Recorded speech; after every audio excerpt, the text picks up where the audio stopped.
در او بچی بولک یا بچم بولک پایونده خانه ما میریم خو میریم بو سنمی. یک هفته باز قربانگل ساکن دهه حیات نو خراسان در منزل خود شب را سحر نمی کند. ترس او از نوع از حشرات است که در خانه او پیدا شدند. کرمان همیشه هاود پیدا میشن نمی سویت در میگیرونیم ایشام اوسو ای زمین تداتن دیوال برونده میگیره روشنایی سویت درست شدن میگیرین همین اینا. مردم بومی این حشرات را چیلپا می نامند. گاه آن را مشاهده می کردند.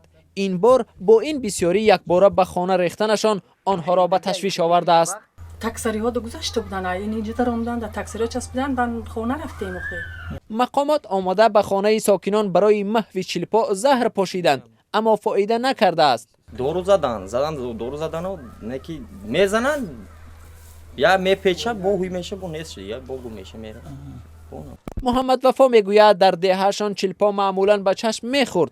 بار اول شماره زیادی آنها را دیده است که به خانه ها میدرآیند. هم نمناکیه یا اینکه یک آفت بارین عجایب ما هم دیدم حیران شدم.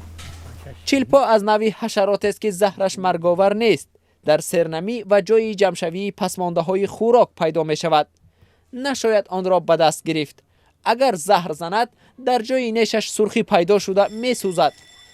و به خطر بودن این حشرات نورافشان باور نمی کند و قرار است تا نیست شدن آن فرزندانش را به خانه‌اش نآورد. ای حشرات زلالرسون یا گوشت میدرو یا بینجا دهان میدروی با مایلی بتای مقصد چی میکنم گفته گرفتیم هم خودمون اگه یا شاید درو ماشین خورافتم یا شاید دیگه خونه کم خورافتم یا شاید دیگه گفتش که میدان داخل